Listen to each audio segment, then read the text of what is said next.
Hello everyone, welcome to my channel Sudeshna diaries. আজ হচ্ছে নবমী, সবাইকে জানাই নবমীর শুভেচ্ছা। তোমরা খুব ভালোভাবে দিনটি কাটিও। আমার তো অনেকটা দেরি হয়ে গেল ভিডিওটা ছাড়তে, তো আজ আমি পোস্ট করছি।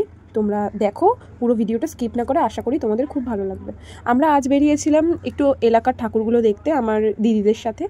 আসলে আমরা একটা প্ল্যানিং করেছিলাম ঘুরতে যাওয়ার, তো সেই প্ল্যানিংয়ের মধ্যে একটা বড় স্ক্যাম ছিল মুক্তার সাথে। মুক্তা বলতে আমার এই দিদির মেয়ে মুক্তা, ও হচ্ছে গিয়ে খুবই ছোট। ও তো বায়না করবে এই পুজোর সময় বাবা মার সাথে ঘুরতে যাওয়ার জন্য।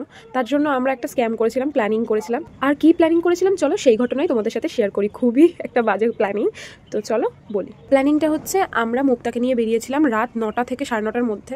তারপরে ওকে বাড়িতে এসে খাওয়াতেও হতো, আর ও তো খুবই বায়না করছিল ঘুরতে যাওয়ার জন্য, ঠাকুর দেখবে বলে। তো আমরা সেই অনুযায়ী ওকে নিয়ে বেরিয়ে পড়ি রাত্রি 9টা থেকে 9:30টার মধ্যে। তারপরে ওর তো সারা রাত জাগার মতন এখনও বয়স হয়নি, ও তো খুবই ছোট, ও তো ঘুমাবেই। ওই জন্য ওকে কিছুটা ঠাকুর দেখিয়ে আনলাম, ওই 7-8টা মতন ঠাকুর দেখেছে। দেখার পরে ওকে বাড়িতে রেখে দিয়েছিলাম, আমরা বাড়িতে রেখে দিয়ে তারপরে আমরা মেন রাত্রির বেলা হোল নাইট বেরিয়েছিলাম নবমীর দিনে। ওকে তো দিদি খাইয়ে দাবিয়ে ঘুম পাড়িয়ে দিয়ে গেছিলো, তো তারপরেই আমরা বেরিয়েছিলাম। ও তো ওর দিদুনের কাছে ঘুমাচ্ছিল আর আমরা নাইট আউট বেরিয়ে গেছিলাম। তো এটাই হচ্ছে আমাদের প্ল্যানিং। ও তো বাচ্চা মানুষ, ও তো কিছুই বুঝতে পারবে না ঘুমিয়ে পড়লে একবার। আর ও ঘুমিয়ে পড়লে না চট করে উঠতে চায় না, ওই জন্য ওই একটা ভালো সুবিধা যে আমরা ঘুরতে পেরেছি। আর এই ব্যাপারটা খুব ভালো যে বাচ্চারা ছোট থাকলে অনেক রকমের বোকা বানানো যায়। ও তো একদমই বাচ্চা, কিছু বোঝে না।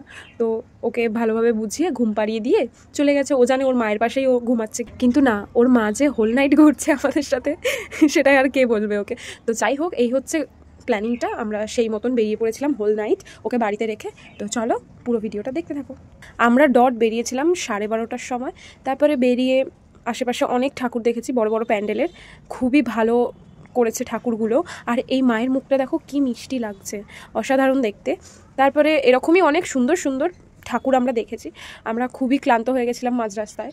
আমরা তারপরে খেয়ে নিয়েছিলাম একটু ঘুগনি, আইসক্রিম আর ফুচকা, এইসব টুকিটাকি খাবার খেয়ে নিয়েছিলাম। কারণ আমরা বেশি ভারী খাবার খাইনি, সেটা হচ্ছে আমরা বাড়ির থেকেই খেয়ে গেছিলাম রাত্রিরের ডিনারটা, ওই জন্য আমরা বেশি ভারী কিছু খাইনি। আর তারপরে এরকমভাবে ঘুরতে ঘুরতেই আমাদের সময় কেটে যায়। দেখো কত সুন্দর সুন্দর ঠাকুর হয়েছে। তারপরে হচ্ছে আমরা একটা সুন্দর প্যান্ডেলে চলে এসেছিলাম যেখানে ঢাকের আওয়াজ হচ্ছিল। তোমরাও শুনে নাও, কতটা ভালো লাগছে তোমরাও বুঝতে পারবে।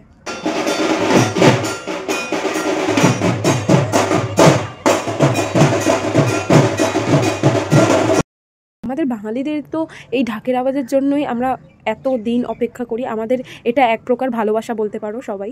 আর সবাই তো জানোই ঢাকের আওয়াজ দুর্গাপুজোর সময় একমাত্র সুন্দরভাবে মন শান্তি করে শোনা যায়। চারিদিকে আওয়াজ ঢাকের, খুবই ভালো লাগে, ঠাকুর আনা থেকে শুরু করে বিসর্জন পর্যন্ত। তারপরে দেখো আমরা চলে গেছিলাম এই প্যান্ডেলটা। এই প্যান্ডেলের প্রতিমাটা খুব সুন্দর হয়েছিল, মিষ্টি দেখতে। আর তারপরে আমরা এখানে একটুখানি ফটো ভিডিও করে নিচ্ছিলাম।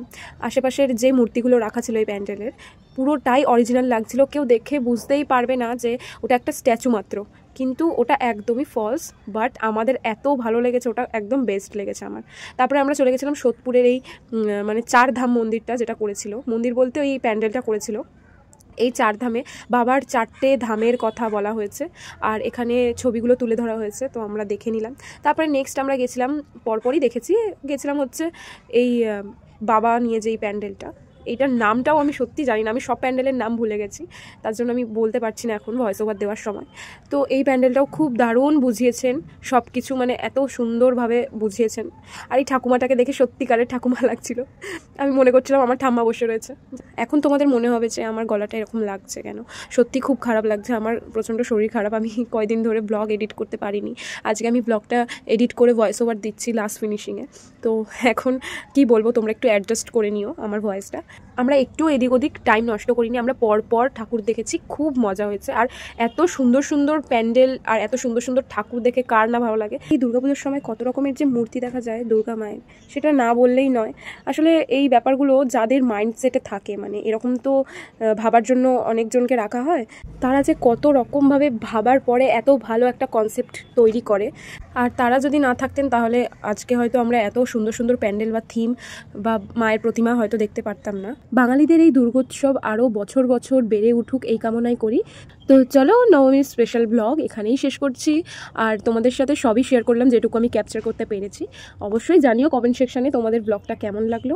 আর সকলকে জানাই শুভ বিজয়া, কারণ আমরা বাড়ি ফিরতে ফিরতে ভোর হয়ে গেছিলো, তাই তো একটা মেসেজ দিয়ে দিলাম তোমাদের। সবাই খুব ভালো থেকো, সুস্থ থেকো এবং সাবধানে থেকো। দেখা হচ্ছে পরের একটা ব্লগে, ততক্ষণের জন্য টাটা সবাইকে। এখন টাইম হচ্ছে 5টা বাই, আমরা এখন সকালবেলা বাড়ি যাচ্ছি।